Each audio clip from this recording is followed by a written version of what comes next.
તારીખ 8/8/2025ના રોજ બપોરના સમયે સુધીરકુમાર વિષ્ણુપ્રસાદ ત્રિવેદી ઉંમર વર્ષ 67 ઉમરેઠથી પોતાના વતનમાં જવાનું હતું ગંગાપોળ ખાતે. તે દરમિયાન પાટપોળથી રિક્ષામાં બેઠેલ 4 ઈસમો આવી અને રિક્ષામાં તેઓને ગંગાપોળ ખાતે ઉતારી દીધી તેમ જણાવી તેમને રિક્ષામાં બેસાડી અને ગંગાપોળ ઉતારી દીધા. જ્યારે રિક્ષા ચાલકો ત્યાંથી જતા રહેલા ત્યારે પોતાના ખિસ્સામાંથી 9,500 રૂપિયા નહીં હોવાની હકીકત જણાવતા એમને તાત્કાલિક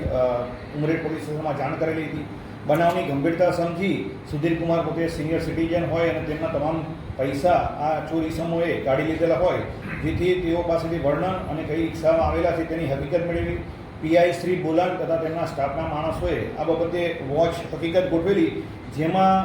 આ ગુનામાં સંડોવાયેલા અને જે પ્રમાણે રિક્ષાનું વર્ણન મળેલું હતું અને વ્યક્તિનું વર્ણન મળેલું હતું તે બાબતે નાકાબંધી કરતા અમિતભાઈ નરેશભાઈ પોલીસ કોન્સ્ટેબલ તથા અનામ પોલીસ કોન્સ્ટેબલ પ્રવીણસિંહ કાળોસી ઉમરેઠ ટાઉન પોલીસ વિસ્તારમાંથી જ આ જ બાતમી હકીકતવાળો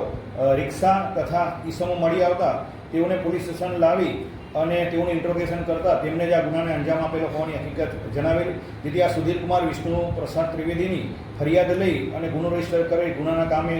આ ગુનામાં સંડોવાયેલ 4 આરોપીની ધરપકડ કરવામાં આવેલી છે. આ 4 આરોપીઓ જલાલુદ્દીન ઉર્ફે માકડો નસરુદ્દીન મલેક રહેવાસી પેટલાદ,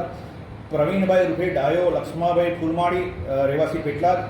ફૈજાન ઉર્ફે સૈફુ જલાલુદ્દીન ઉર્ફે માકડો નસરુદ્દીન મલેક રહેવાસી પેટલાદ તથા જિયાઉદ્દીન ઉર્ફે કાડી મયુદ્દીન મલેક રહેવાસી પેટલાદ નાવની ગુનાઓમાં સંડોવણી હોવાની હકીકત અને પુરાવા મળી આવેલા છે. આ ઈસમો પાસેથી રોકડા 25,300 રિકવર કરવામાં આવેલા છે, તેમજ ગુનાના કામે વાપરેલ સીએનજી રિક્ષા પણ કબજે કરવામાં આવેલી છે. આ આરોપીઓનું ઇન્ટ્રોગેશન કરતા બનાવના દિવસે એટલે ગઈકાલે જ આ આરોપીઓએ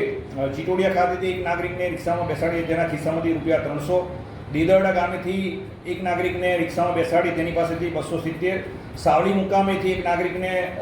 રિક્ષામાં બેસાડી ₹3,400 તથા સાંકળદા ચોકડી પાસેથી એક નાગરિકને બેસાડીને તેની પાસેથી 1,000 રૂપિયાની ચોરી કરેલી. અને ત્યાર પછી આ ઈસમો ઉમરેઠ ખાતે આવતા આ ચોરીનો બનાવને અંજામ આપતા પોલીસની સતર્કતાના કારણે આ 4 ઈસમોને પકડવામાં ઉમરેઠ પોલીસને સફળતા મળેલી છે. આ આરોપીના ઇન્ટ્રોગેશન દરમિયાન હકીકત જણાવેલ છે કે આરોપી જલાલુદ્દીન ઉર્ફે માકડો આ અગાઉ પેટલાદ, વડોદરા તથા ખેડામાં બોડી ઓફેન્સ તથા મિલકત સંબંધી 13 જેટલા ગુનામાં સંડોવાયેલો છે. આરોપી પ્રવીણના વિરુદ્ધમાં ટોટલ 5 ગુનાઓ શરીર સંબંધી તેમજ મિલકત સંબંધી દાખલ થયેલા છે. આરોપી જિયાઉદ્દીન ઉર્ફે કાડી મયુદ્દીન મલેક વિરુદ્ધમાં પેટલાદ ટાઉનમાં 2 ગુનાઓ દાખલ થયેલા છે. આમ ગુનાહિત ઇતિહાસ ધરાવતા 4 આરોપીઓને તાત્કાલિક અટક કરી અને ગુનામાં તેઓની અન્ય ગુનામાં સંડોવણી છે કે કેમ તે બાબતે તપાસ તજવીજ ઉમરેઠ પોલીસ દ્વારા હાથ ધરવામાં આવે છે. મોડસ ઓપરેન્ડી આ આરોપીઓ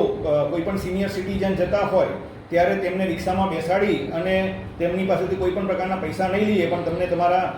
ડેસ્ટિનેશન પર ઉતારી દઈશું તેમ પ્રમાણે લોભ લાલચ આપી અને રિક્ષામાં બેસાડી દેતા અને રિક્ષામાં બેસે તે સમયે તેની પાસેથી મોબાઈલ કે રોકડ રકમ અથવા ચેઇન કે કોઈ પણ સોનાના દાગીના હોય તે કાઢી નાખી અને તેમને ડેસ્ટિનેશન પર ઉતારી અને નાસી જતા હોવાની હકીકત